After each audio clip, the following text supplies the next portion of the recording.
Muhammad. Kenapa? Supaya orang tahu bahawa bentuk malaikat itu tak muat di alam ini. Uli ajni'atin, makhluk yang bersayap. Masna, 2. Wasulasa, 3. Waruba, 4. Kalau diletaknya sayapnya di ujung sana, tembus ke ujung sana, tak muat alam semesta. Makanya Nabi Muhammad SAW melihat bentuk Jibril yang asli ketika dia dalam keadaan Isra dan Mi'raj. Adapun di dunia ini tak bisa. Dia pernah menengok bentuk Jibril kecil waktu di Gua Hira, dipeluk oleh makhluk yang besar, dipeluknya aku. Tapi bukan bentuk asli. Nabi pernah menengok bentuk Jibril duduk di kursi antara langit dan bumi. Nabi pernah menengok bentuk Jibril, rambutnya sangat hitam, bajunya sangat putih, bentuk wajahnya macam Dihyah Al-Kalbi, lututnya rapat dengan lutut Nabi, bertanya tentang 3 hal. Mahwal iman, mahwal Islam, mahwal ihsan. Setelah itu Nabi tanya ke Umar. Waktu itu Umar ada di situ. Umar, ya, tahu engkau siapa tadi laki-laki itu? Enggak. Sayyidina Umar tak tahu itu siapa. Kata Nabi, Jibril atakum yu'allimukum dinakum. Tadi yang datang itu malaikat Jibril. Umar bin Khattab tak tahu itu malaikat Jibril. Bisa pula Ahmad Musadek tahu. Bisa pula Lia Eden tahu. Aku baru ketemu Jibril. Jibril mana? Nah, ini perlu dipahamkan anak-anak kita supaya jangan sampai dia dibodoh-bodohi oleh orang yang casingnya pakai baju ulama tapi isinya juhala. Orang kita ini mudah tertipu dengan jubah, mudah tertipu dengan aksesoris, mudah tertipu dengan pakaian. Pergi haji, habis tukang pikul koper diciumnya tangannya semua. Sampai orang Saudi itu bilang, anak kuli gitu. Tetap juga diciumnya tangan. Jangan tertipu dengan keadaan. Berjubah itu sunnah, pakai sorban itu sunnah, berjenggot itu sunnah. Tapi kita mesti paham dengan baik, karena kebanyakan kebaikan orang dipelintir oleh orang-orang yang tidak bertanggung jawab, mengatasnamakan baik tapi sebenarnya isinya tak baik. Jadi ciri pertama, kode etiknya asal dia bertentangan dengan rukun iman, rukun Islam, itu salah satu indikasi aliran sesat.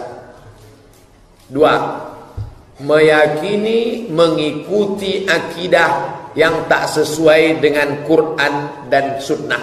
Akidah artinya tali yang disimpul mati. Ini tali diikat simpul mati, namanya akidah. Keyakinan, ideologi yang tak boleh lepas sampai kita mati.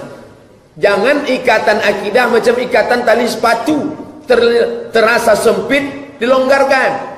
Akidah tak boleh tawar-menawar. Nah, sekarang muncul aliran-aliran akidah yang tak sesuai dengan Quran dan Sunnah. Di antara yang paling banyak menyebar namanya akidah Jabariyah. Diambil dari kata Jabar. Jabar artinya terpaksa.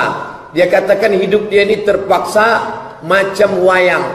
Wayang yang digerakkan oleh dalang ke kanan, ke kiri, ke muka, ke belakang, ke atas, ke bawah. Dia tak ada daya, tak ada upaya. Orang yang ikut aliran ini tidak sesuai dengan Quran Sunnah, yang akhir-akhirnya bukan mencari kebenaran tapi mencari pembenaran. Anak gadis pulang kampung, maaf cakap, sesudah berzina di Pekanbaru, tak tentu arah, duit orang tua habis, pulang kampung dalam keadaan hamil. Orang tua mengamuk, kenapa kau bisa hamil? Ayah mesti sabar ya, ini sudah takdir Tuhan. Ayahnya berpikir, iya juga ya. Ini Jabariyah. Islam memberikan kita jalan. Wa nafsi wa ma sawaha, demi jiwa dan penciptaannya. Fa alhamaha fujuraha, ada jalan yang fujur, jalan buruk, jalan jahat, jalan zina. Wa taqwaha, jalan takwa, menjaga diri, iffah, pakai jilbab, jangan pacaran. Kita dikasih jalan. Dengan penuh kesadaran kita disuruh memilih hidup ini. Itulah takdir, takdir baik dan takdir buruk. Saya dengan penuh kesadaran sedang berada di antara 2 pilihan. Pilihannya apa? Minum aqua atau minum teh manis. Kata dokter, jangan minum teh manis, nanti kena diabetes mellitus. Tapi hawa nafsu mengatakan minumlah. Dengan penuh kesadaran saya minum, maaf cakap, kamput, mix-max, kasbok, vodka. Minum dengan penuh kesadaran. Setelah mabuk ditangkap orang, kenapa ente minum? Tuhan mentakdirkan aku minum. Dia bukan mencari kebenaran, dia sedang mencari pembenaran. Makanya orang macam ini zaman Umar bin Khattab itu dicambuk double. Kenapa dicambuk double? Cambuk hukuman bagi orang yang minum khamar, cambuk 40 kali. Kata Umar bin Khattab, kenapa kamu minum khamar? Tuhan mentakdirkan aku minum khamar. Tambah lagi, kata Umar. Kenapa ditambah? 40 kali karena minum khamar, tambahannya bonus karena bicara takdir tanpa ilmu. Ada takdir yang tak terelakkan. Mana dia? Menjadi orang Indonesia itu takdir yang tak bisa kita pilih. Apakah dulu waktu di rahim ibu datang malaikat bawa kertas multiple choice? Mau jadi apakah kamu? A. Minangkabau, B. Jerman, E. Prancis. Ada? Tak ada. Ini takdir. Terimalah. Menjadi orang Indonesia itu takdir. Maka kita tak boleh ejek orang, hei Cina. Tak boleh. Dia tak pernah minta jadi Cina. Tapi menjadi mukmin dan muslim dicari. Masuk dia ke dalam perut orang kafir, Tapanuli Utara. Kafir maknya. Tapi ketika dia mencari kebenaran, dapat hidayah, masuk Islam. Jadi Ustadz Nababan. Masuk dia ke perut orang Cina, tidak Islam. Kuliah di IPB, mencari kebenaran, berdebat 9 jam, dapat hidayah, masuk Islam, jadi Ustadz Felix Xiao. Masuk ke dalam perut orang Sulawesi Utara, tidak Islam, menjadi doktor bidang teologi, tidak Islam, menjadi rektor sekolah pendeta, tidak Islam, tapi dia bingung mencari kebenaran, dicarinya, dapat hidayah, masuk Islam, jadi Ustadz Yahya Waloni. Ini lahir jadi orang Papua. Nah, ini yang paling tak enak. Lahir jadi orang Papua, hitam, rambut keriting, tak pakai celana, kikoteka. Tapi dia mencari kebenaran. Akhirnya dia pun masuk Islam. Dialah Ustadz Garamatan yang banyak mengislamkan orang. Dan dia unik, mengislamkan orang Papua dengan bermodal sampo dan sabun saja. Banyak orang Papua itu masuk Islam. Dikasihnya sampo, kasih sabun, cium wangi. Masuk Islam mereka. Bayangkan itu. Nah, ini sekarang banyak orang. Kenapa kau tak sholat? Tuhan mentakdirkan aku tak sholat. Kalau hidup dari zaman Umar bin Khattab, sudah dipancung kepalanya. Karena bicara tanpa ilmu. Pulang dari kampus main-main, naik motor, burung sana, burung sini, kongko sana, kongko sini, pulang kampung, IP 2,0. Kenapa IP ente 2,0? Duitku kirim tiap bulan. Ya, ayah sabar ya. Ini sudah ditakdirkan Allah begini. Iya juga kata ayahnya. Oleh sebab itu ini meyakini suatu akidah yang tak sesuai dengan Al-Quran dan Sunnah. Kita disuruh berbuat. Wa qul malu, berbuatlah. Berbuatlah. Fasayarallahu amalakum, Allah akan melihat amal kamu. Kita disuruh memilih antara dua. Allazina amanu wa amilus solihati, orang beriman dan beramal soleh, ulaika ashabul jannah, masuk surga. Walladzina kafaru wa kazzabu bi ayatina, orang yang kafir mendustakan ayat kami, ulaika ashabun nar, mereka masuk neraka. Kita berada di simpang jalan siang ini anak-anak muda Al-Kausar ini berada di simpang jalan. Ini kan hari libur nih. Datang SMS kawan, bro, ayo karaoke. Tapi sudah jadi panitia. Karaoke panitia. Jangan ajak aku karaoke friend. Aku sedang jadi panitia. Nanti selesai acara kita pergi.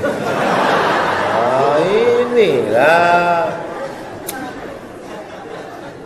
Maka harus kuat-kuat akidahnya. Jangan sampai keluar dari Ahlussunnah wal Jamaah. 3. Ciri aliran sesat, meyakini turun wahyu sesudah Al-Quran. Memang Quran itu sudah selesai, kata dia, tak bisa menjawab zaman. Ini turun lagi wahyu yang datang kepadaku melalui malaikat Jibril, dan dia sudah mengangkat aku menjadi nabi yang ke-26. Nabi apa namanya? Nabi susulan. Orang-orang ini pakai ayat juga. Mereka ini pakai ayat, bukan tak pakai ayat. Nama Nabi kamu siapa? Muhammad. Siapa namanya? Muhammad. Dibukakannya surat As-Saff. Coba ente tengok baik-baik ya. Ya, ditengok surat As-Saff. Yakin nama Nabi kita Muhammad yang terakhir? Ya. Coba tengok baca surat As-Saff. Apa kata dia? Ya'ti mim ba'dismuhu Ahmad. Akan datang Nabi terakhir namanya Ahmad. Siapa Nabi terakhir? Muhammad. Muhammad apa Ahmad? Muhammad apa Ahmad? Ragu kan? Nabi terakhir itu namanya bukan Muhammad, namanya Ahmad. Pernah nengok fotonya? Belum. Ini fotonya. Siapa dia? Ahmad Musadik. Tapi kalau anak kita ngaji, dia tahu nama Nabi kita itu Muhammad, dia juga Ahmad, dia juga Aqib, dia juga Hasir. Itu nama-nama dia, banyak nama dia, bukan cuma Muhammad saja. Makanya kalau kenalan sama orang jangan cuma kenal satu nama. Siapa nama Ustadz itu? Ustadz Somad. Siapa nama Ustadz itu? Ustadz Somad. Pas dicari di internet, Anton. Enggak, saya di mana-mana tetap Somad.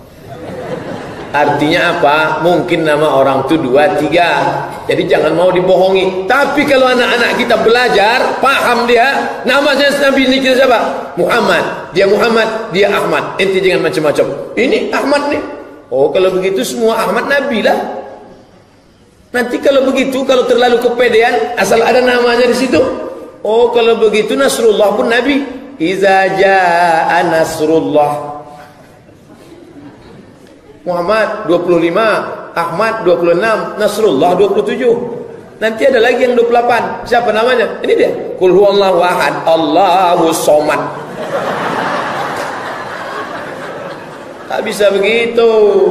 Oleh sebab itu maka tidak ada wahyu lagi setelah selesai Al-Quran. Maka kata Allah, al-yawma akmaltu lakum dinakum. Hari ini kusempurnakan bagi kamu agamamu. Wa atmamtu alaikum ni'mati. Maka sempurnalah nikmatku.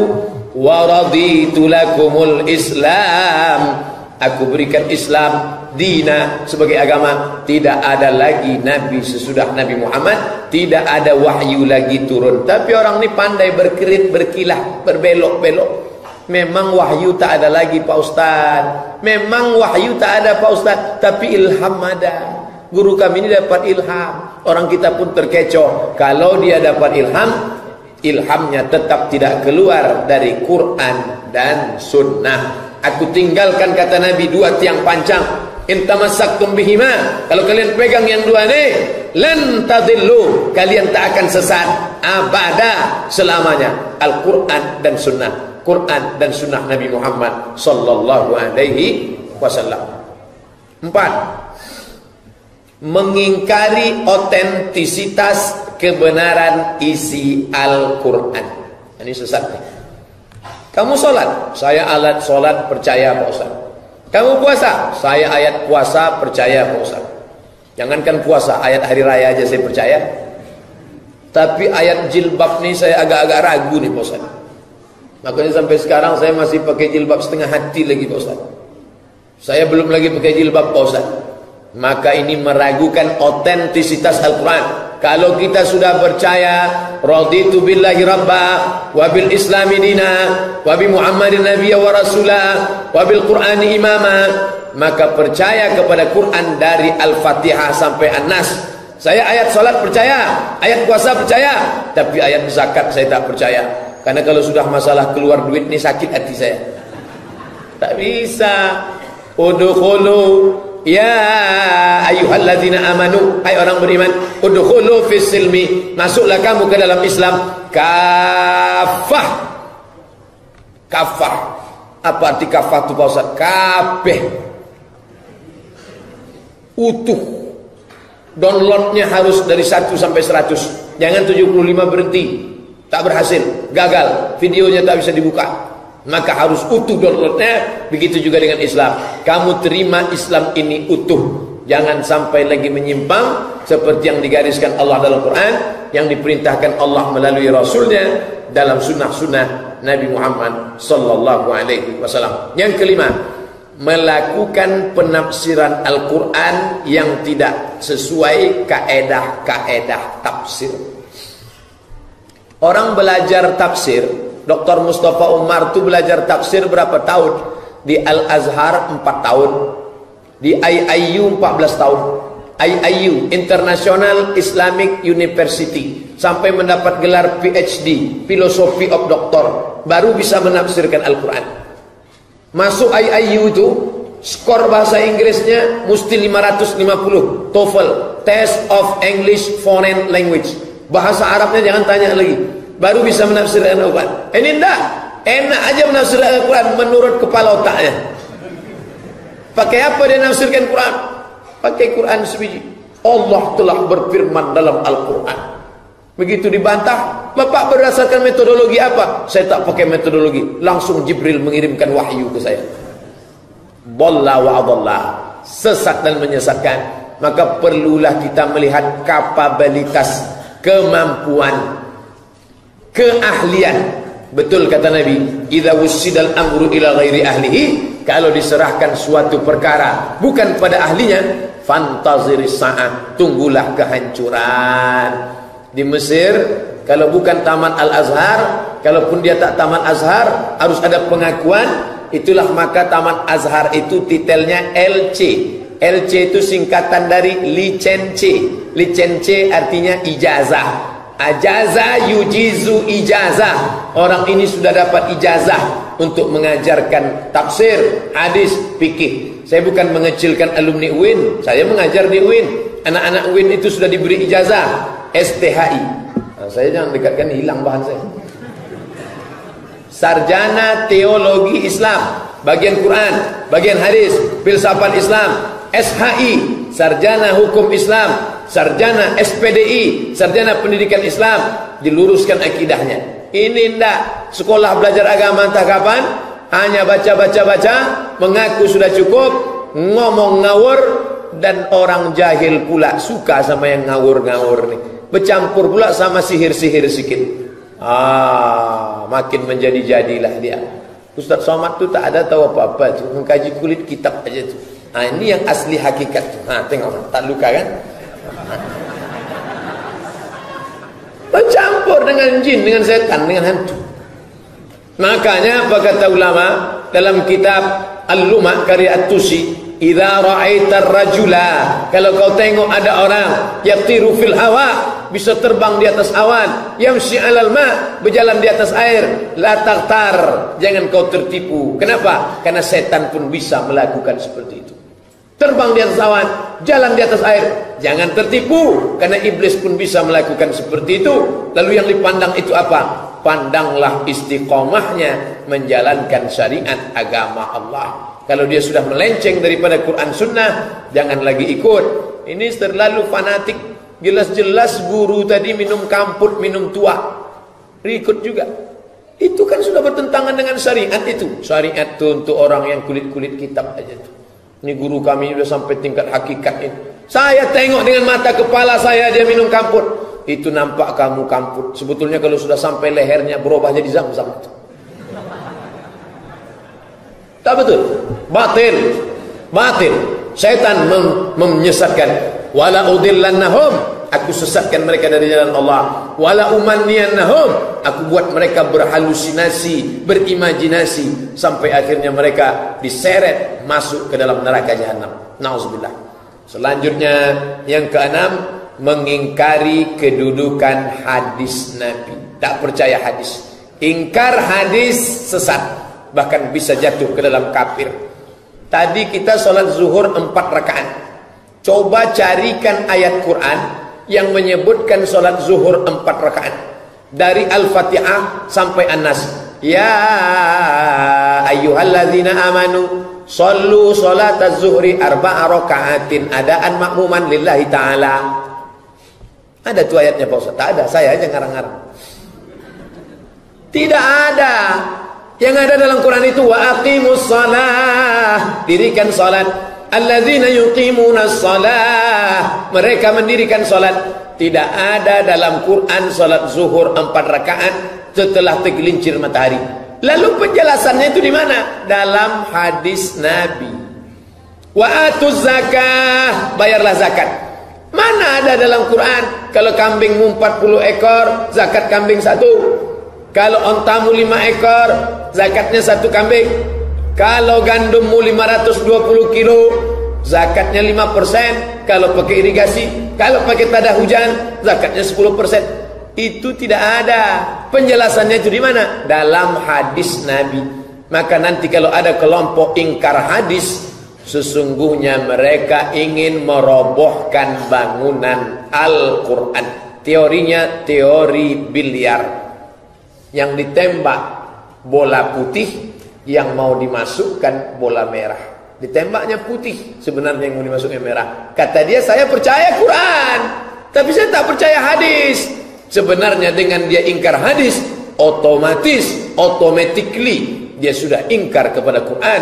Karena Quran mengatakan wa ati'ullah, taat kepada Allah, wa ati'ur rasul, taat kepada Rasul. Taat kepada Allah, ikut Quran. Taat kepada Rasul, ikut penjelasan Rasul tentang Al-Quran dalam hadis-hadis Nabi. Maka teruslah ikut kajian hadis dalam 6 kitab: Sahih Bukhari, Sahih Muslim, Sunan Abi Dawud, Sunan Nasai, Sunan Tirmizi, Sunan Ibni Majah. Kalau ada menyebut kitab 9, yang banyak di program HP Bapak Ibu, itu kitab 9, tambah 3 lagi: Muwatta Malik, Musnad Ahmad bin Ambal, Sunan Ad-Darimi. Cuma 9 kitab, banyak kitab lain. Ada yang sahih, ada yang hasan, ada yang dhaif, ada yang maudhu. Nah, ini saya baru dapat WhatsApp tadi nih. Hari Rabu kita 1 Rajab. Siapa yang menyampaikan berita ini ke temannya, maka Allah akan mengampunkan segala dosanya. Siapa yang tidak mengirimkan ke temannya, maka akan turun 10 musibah. Itu bukan hadis Nabi. Menyampaikan ke kawan bahwa hari Rabu 1 Rajab itu baik, tapi meyakini itu hadis Nabi, itu tak baik. Jangan beli buku kalau di dalamnya tidak ada dalam kurung HR, hadis riwayat. Gara-gara banyaknya hadis palsu ini, orang tak mau ribet. Akhirnya dia tolak hadis semua. Ini tak betul. Ingkar hadis, ingkar sunnah, sesat, bahkan bisa kafir. Karena dia sebenarnya ingin meruntuhkan ajaran Islam. Karena pondasi kedua setelah Quran adalah sunnah. Ingkar sunnah, ingkar hadis adalah kafir. Maka tengok kalau ada pembicaraan dia, saya tak percaya hadis, saya tak pakai hadis, itu perlu ditangkap orangnya, tentu dengan prosedur. Saya tak ingin setelah ini nanti Bapak Ibu menangkap semua orang menduga sesat, lalu saya dipanggil Pak Kapolda gara-gara ceramah Ustadz orang menuduh-nuduh. Nah, karena kita jelaskan yang saya sampaikan ini bukan ngawur, tapi hasil dari Majelis Ulama Indonesia. 7. Melecehkan, merendahkan Nabi dan Rasul. Pak Ustadz, ya, menurut saya Pak Ustadz, iya, kenapa menurut kamu? Ustadz janji jangan marah ya. Ya, menurut saya Pak Ustadz. Ya, kenapa menurut kamu? Janji jangan marah ya. Iyalah. Apa namanya? Menurut saya Nabi itu tukang kawin Pak Ustadz. Oh, naik setan kita. Kenapa kamu bilang Nabi tukang kawin? Itu istrinya sampai belas-belasan Pak Ustadz. Kamu membandingkan Nabi itu dengan siapa? Dengan PNS. Iyalah, PNS istrinya 1.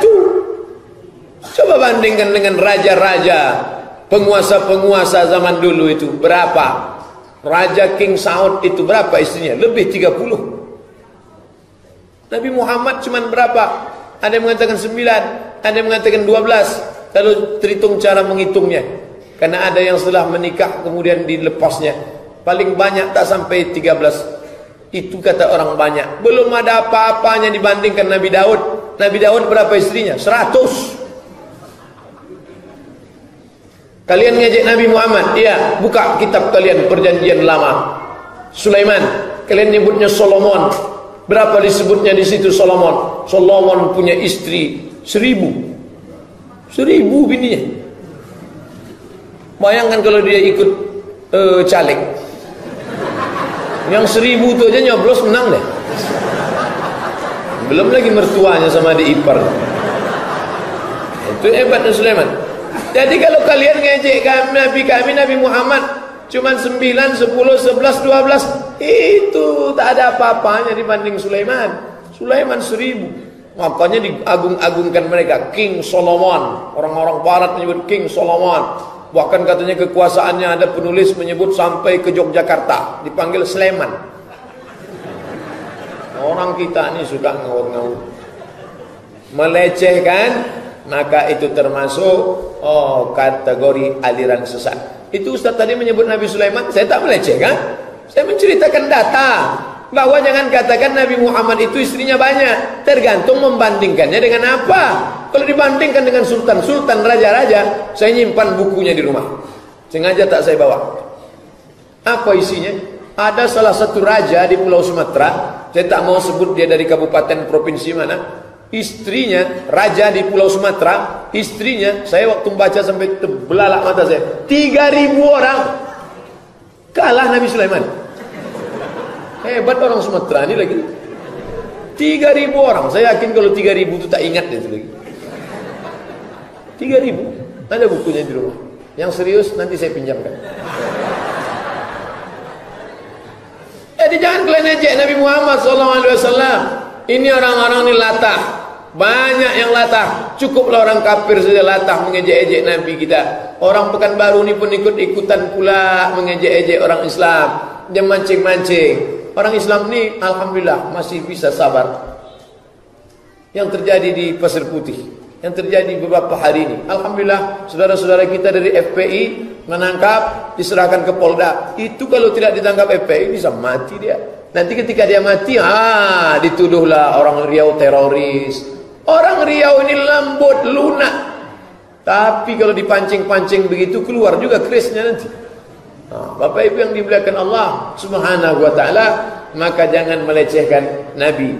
Baik cara solatnya, cara kehidupannya, istrinya, anaknya, dan lain sebagainya. 8. Ciri aliran sesat yang ke-8 adalah mengingkari Nabi Muhammad sebagai Nabi terakhir.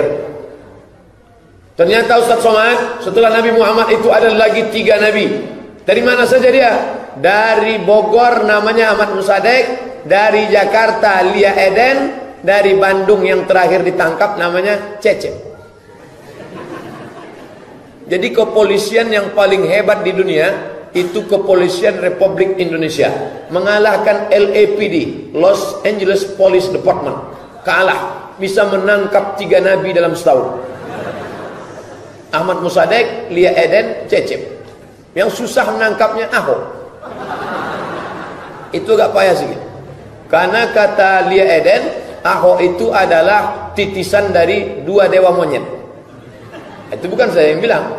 Itu yang ngomong itu Nabi Lia Eden, laknatullah alaiha. Pengikutnya ada.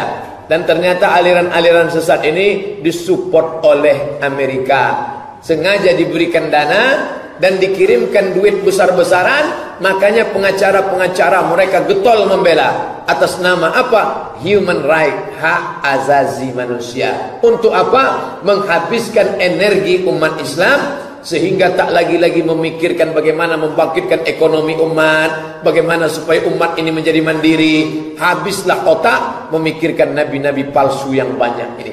Cerita nabi palsu itu sudah ada sejak zaman Abu Bakar Siddiq radhiyallahu anhu. Bahkan di zaman Nabi pun ada nabi palsu. Ketika Nabi meninggal, muncul dia naik ke atas. Dia buat surat-surat mirip macam surat Al-Quran. Wal fil wa ma adraka mal fil lahu zailun tawil. Wal fil, demi gajah. Wa ma adraka mal fil, tahukah kamu apa gajah itu? Lahu zailun tawil, ekornya panjang. Nabi palsu.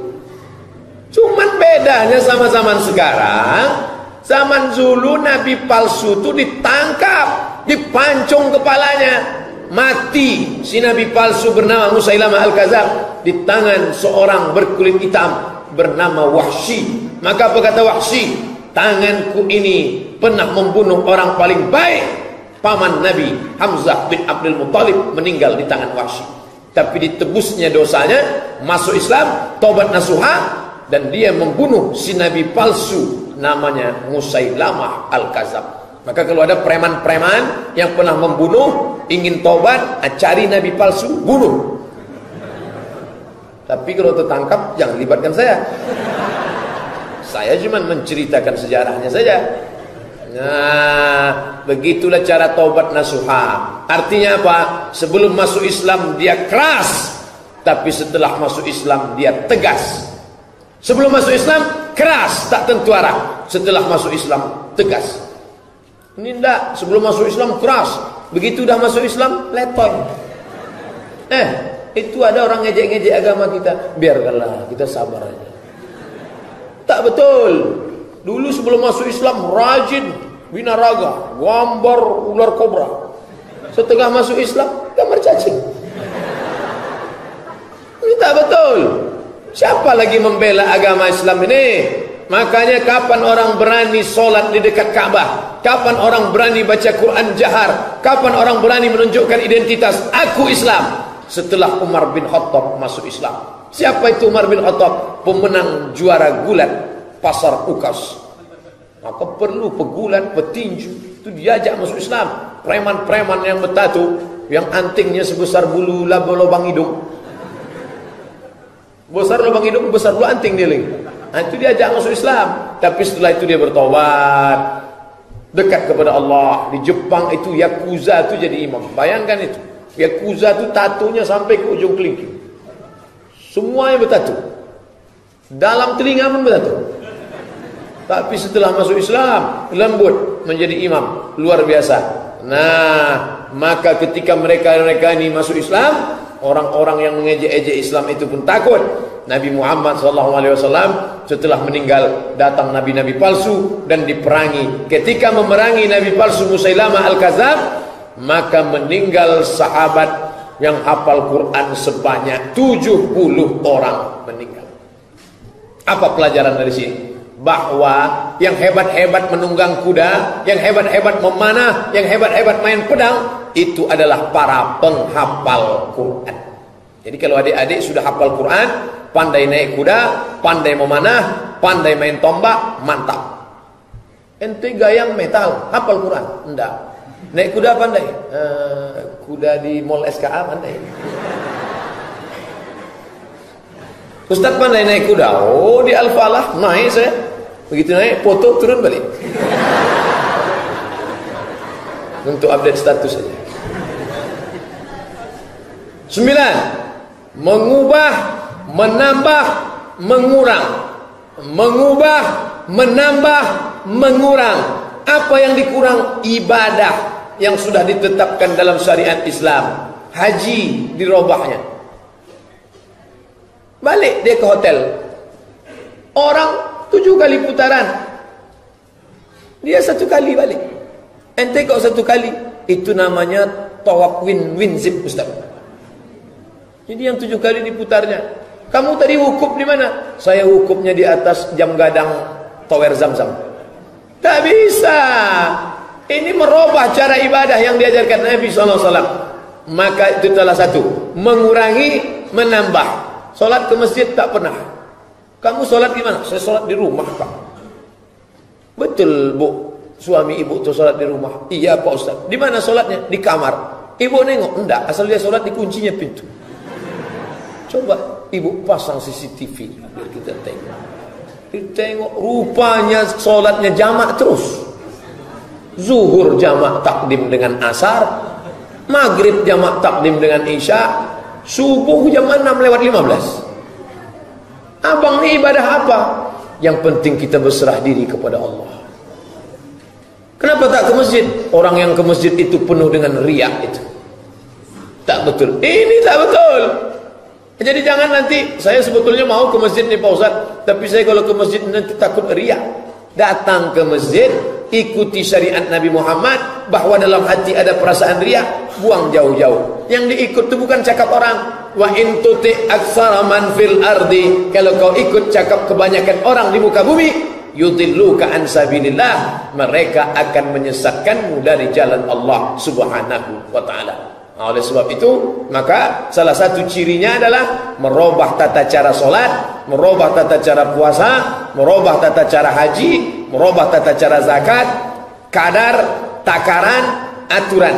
Kalau terjadi perubahan, maka dia masuk dalam kategori aliran sesat. Yang terakhir, yang ke-10, ini yang paling fatal. Apa dia? Suka mengkafirkan sesama muslim tanpa dalil. Ingat yang ke-10. Sikit-sikit kafir, sikit-sikit kafir. Orang yang tak melakukan perbuatan yang sunat kafir.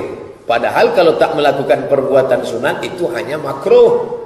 Kecuali dia melanggar akidah syar'i yang sudah mujma' alaih, disepakati, barulah dia kafir. Tapi dia sikit-sikit kafir. Ke-10 kata majelis ulama, mengkafirkan sesama muslim tanpa dalil syar'i. Jadi kalau terdengar nanti ada orang sikit-sikit kafir, saya Pak Ustadz ke rumah dia tadi, terus mau bertamu Idul Fitri, saya jumpa dia, saya salami, habis itu saya pulang. Tak lama saya pulang, lupa rupanya HP tinggal di kursi ruang tamunya.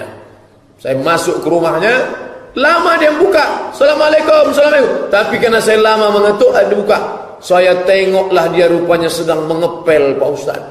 Apa yang dipelnya? Tempat yang saya pijak, kursi saya itu pun basah di lapnya. Rupanya saya ini sudah dianggapnya kafir Pak Ustaz.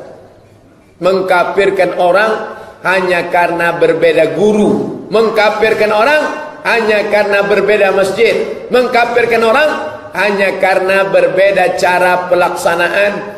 Yang sifatnya furu', yang satu pakai kunut, yang satu tak pakai kunut, mengkafirkan. Dulu heboh berkelahi antara NU dan Muhammadiyah. NU Muhammadiyah dulu berkelahi tentang solat subuh, apakah berkunut atau tidak. Alhamdulillah sekarang NU sudah tidak berkelahi lagi dengan Muhammadiyah. Kenapa? Karena sama-sama tak solat subuh. Kan luar biasa. Anak NU sama anak muda Muhammadiyah bertengkar sampai jam 2 malam berdebat, mempertahankan masalah argumentasi kunut, tapi besok dua-duanya tak solat subuh karena kemalaman. Ini masalah furu'. Yang satu pakai usolli, yang satu enggak pakai usolli. Yang satu bismillahnya jahar, Bismillahirrahmanirrahim, Alhamdulillahirabbil alamin. Yang satu bismillahnya sir, Alhamdulillahirabbil alamin. Ini masalah furu', tidak menyebabkan kita saling mengkafirkan. Tadi subuh saya solat di Ar-Ridha pakai kunut, Allahumma lina fi man hadait. Tapi kalau saya ceramah di Masjid Akramun Nas punya Muhammadiyah, enggak pakai kunut. Saya solat di Masjid An-Nur, bismillahnya jahar. Tapi saya solat di Masjid Jalan Paus, Muhammadiyah, bismillahnya sir. Ini masih Ahlussunnah wal Jamaah. Allahu Akbar, Bismillahirrahmanirrahim, Ahlussunnah. Allahu Akbar, Alhamdulillahirabbil alamin, masih Ahlussunnah. Yang tak ada dalilnya mana? Allahu Akbar, Qul huwallahu ahad. Nah itu tak ada. Masalah salaman tak salaman selesai solat, mau solat salaman, apa kabar Pak Ustaz? Tadi saya sedang, enggak apa-apa. Selesai solat disalami, Assalamualaikum Pak Ustaz, enggak apa-apa. Kecuali sedang solat itu dia salaman. Allahu Akbar, baka Pak Ustaz, baru tante. Jadi masalah-masalah ini mesti bisa kita bedakan. Mana yang sifatnya furu', mana yang sifatnya usul, mana yang sifatnya prinsip. Jadi umat Islam ini sekarang terbagi dua. Yang ekstrim kiri, liberal, sekuler. Biarkanlah dia mau nyembah pokok kayu, mau nyembah sungai Gangga, enggak usah diurus lah, biar aja. Ini liberal. Yang satu ini pula ekstrim, mesti sama macam cara saya beribadah. Kalau tak sama macam saya, kafir. Nah, ini ekstrim kanan. Eka dan Eki, ekstrim kanan, ekstrim kiri, dua-dua tak betul. Maka MUI tak ingin umat ini berantuk, berkelahi gara-gara masalah ini. Dibuatkanlah 10 ini. Bapak Ibu bisa download di internet, cari, tempel di dinding masjid, 10 kriteria ciri-ciri aliran sesat, buat di atas 10 kriteria ciri-ciri aliran sesat. Ingat, kesesatan terjadi bukan hanya karena ada niat dari pelakunya, tapi juga karena banyak kesempatan. Waspadalah. Pas 60 menit.